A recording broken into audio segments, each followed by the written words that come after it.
Hi. So this is Grandma and Emma. So Grandma, tell us how you had, what kind of experiences you had this weekend with, or this week with We Emma. had a very fun time with my beautiful granddaughter. Huh? Yes. What did you guys end up doing? Well, we had fun staying together, and we went on a walk and visited all the neighbors so Grandma could show her off. Huh? And let's see, what else did we get to do? We went to the Greek festival, and she got to eat some custard. Free baby. That was fun, huh? And what else did we get to do, Emma? Huh? You got to play with Keeper and Buddy and all the relatives here. That was real fun. And to play with all of Daddy's old toys. Huh? Was that fun too? Oh, was that fun too? Oh, yes.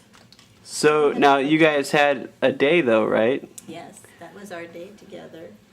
We took naps and we ate and we went walking and we jumped in the Johnny Jump Up and did we go on the swing that day? I'm not sure if we went on the swing and anyway, we had a good time. We changed diapers and we changed diapers. And, yes, had a good time. Across the street. Ah. Still up in Illinois. Yes. Well, I went to a garage sale So, last summer. well, we and will they look forward to had, seeing the next time that you there's a see great Emma, and I'm thing sure she'll be place called Gymboree, just the same. And they I are don't think so so. expensive. I would I never don't buy them think brand new. so. Like for a That would dress, be it's like nice, but I don't $50. think so. A little girl's So I think dress. this was a win this time But of I you found and this lady Jason having who time with her. I think adopted you a won little this girl from time. China, I think so. and her mom got so excited she bought her all I this think so. brand new Gymboree Uncle baby Jace was pretty clothes. busy with school. And then the little Or girl he never would have wore been them. over here So fighting they're me here more. they are. Good thing he had to Brand teach. new with tags on them. And I Good got thing them he for had like to $1, teach. $2 an outfit. Ah, So so like good for thing this he had fall, to most teach. of them were 12 months. Grandma could so have this time fall with she'll you. have brand Huh. new Yes, things yes. of clothes that I Yes. paid What are you gonna do? for. Where are you going? So Gonna go for a walk? Gonna go for a walk? it's really great. A lot of people, Ah. we live by a rich Like the subdivision. chair. We're not in the rich subdivision, Ah. but we live next. Oh, too close, too close. Back up. Say hi. Say hi, Pebbles. Look at the camera. This is Pebbles. Being silly.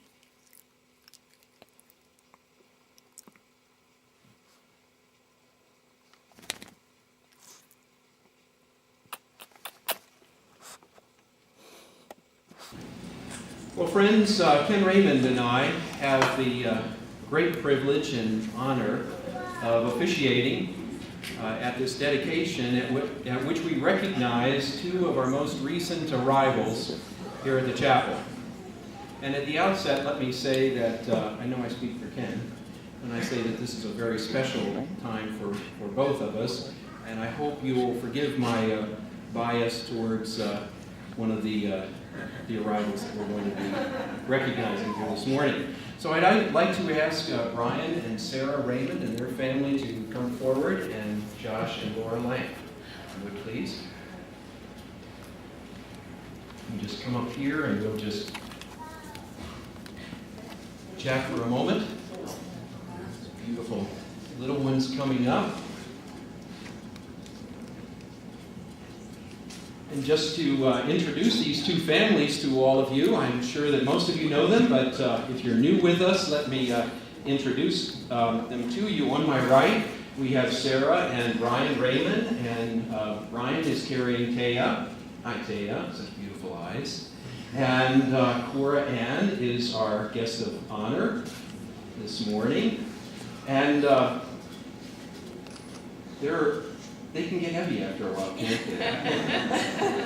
But Brian and Sarah, I just wanted to ask you a question about how life has been since Cora is born. How different is it to have two as opposed to one? Here, let me. Who would like to answer? We're getting this.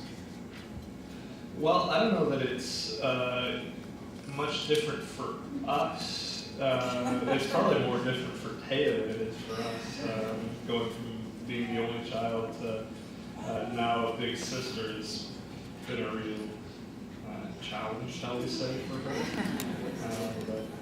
It was kind of fun for us to become parents of two in that we've gone through it once, and now it's just kind of fun. We know what to expect, and she's really been a real joy for us. So. One more question I just can't avoid asking. Are you getting no sleep? Oh yeah, she was sleeping through the night by 1 month. So. No, 2 weeks Oh, okay, so 6 weeks. I'm the dad, I don't remember these things. Okay, wonderful. I just couldn't resist asking that because I remember what life was like when ours were small. Well, and let me introduce you now to the second family on my left, and yours as well. Laura and Josh Lay, and they're holding my granddaughter,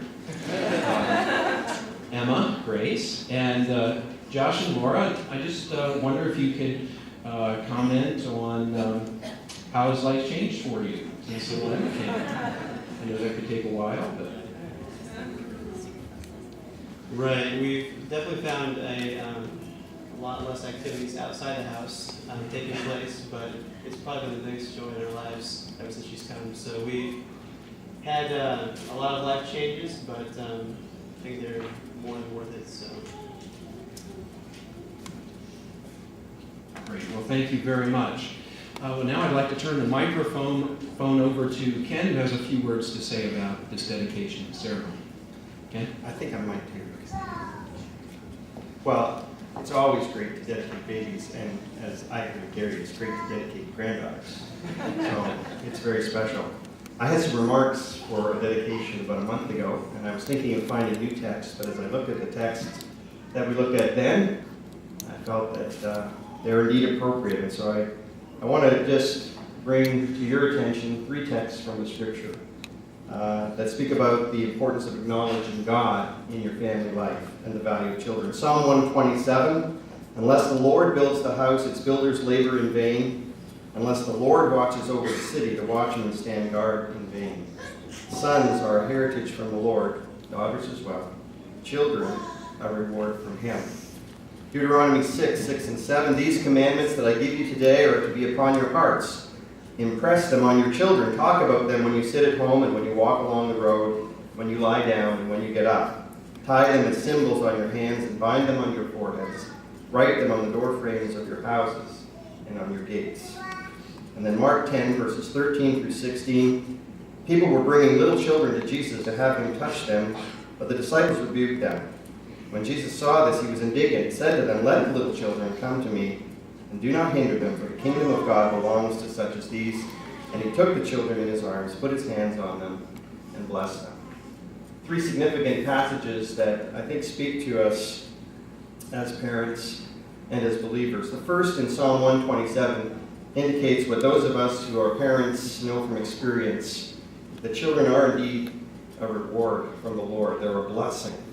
And He gives them to us so that we may enjoy them. But secondly, in Deuteronomy 6 and 7, the Word makes it clear that as parents, and particularly as believing parents, we have a sacred trust. We have the responsibility to train our children and to lead them in the knowledge of their Father who is in heaven. That has been God's intent from the very beginning, and it's a vital aspect of the parenting. And then in the third text, Mark 10 and 13 through 16, you have a further blessing because it reveals the heart of our Lord towards little ones such as these. The truth is that as parents, we have a partner in the raising of our children. They belong not only to us, but to the Lord, and He values them and cares for them and desires that they would come to know Him. So we come this morning to look to God and to ask for His blessing as we undertake the responsibilities that He has entrusted to us. God has given these young couples a solemn responsibility not only to care for their infants' physical needs, but to raise them in the fear and the admonition of the Lord. And this dedication service this morning is their public acknowledgement of the fact that they recognize God's prior claim on the life of their child, and that they are willing to dedicate themselves, and as a family of God here, us as well, in the task of nurturing these young ones in the truth of the gospel of Jesus Christ. And as we always say,